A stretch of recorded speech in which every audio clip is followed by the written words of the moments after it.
बेवकूफ़ की सोहबत। हज़रत ईसा अलैहिस्सलाम तेज़ तेज़ कदम उठाते हुए एक पहाड़ की तरफ जा रहे थे।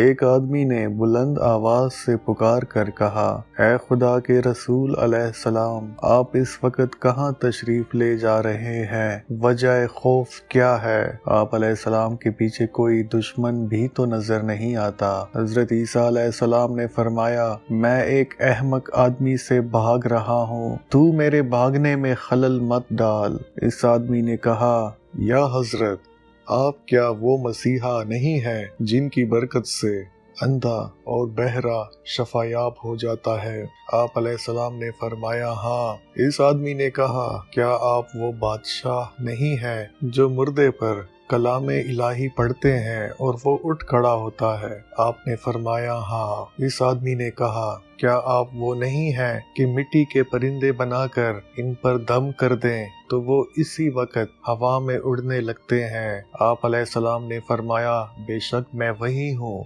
फिर इस शख्स ने हैरानगी से पूछा, अल्लाह ताला ने आप अलैहिस्सलाम को इस कदर कुव्वत अता कर रखी है, तो फिर आप अलैहिस्सलाम को किसका खौफ है? हज़रत ईसा अलैहिस्सलाम ने फरमाया, इस रब्बुल इज़्ज़त की कसम कि जिसके इस्म आज़म को मैंने अंधों और बहरों पर पढ़ा तो वो शफायाब हो गए, पहाड़ों पर पढ़ा तो वो हट गए, मुर्दों पर पड़ा वो जी उठे। लेकिन वही इस्म आज़म मैंने अहमक पर लाखों बार पढ़ा, लेकिन इस पर कुछ असर न हुआ। इस शख्स ने पूछा, या हजरत अलैहिस्सलाम, ये क्या है कि इस्म आज़म अंधों, बहरों और मुर्दों पर तो असर करे लेकिन अहमक पर कोई असर नहीं करता, हालांकि हमाकत भी तो एक मर्ज है। हजरत ईसा अलैहिस्सलाम ने जवाब दिया, हमाकत की बीमारी खुदाई कहर है, दरसे हयात, बेवकूफ़ की सोहबत से तन्हाई बेहतर है।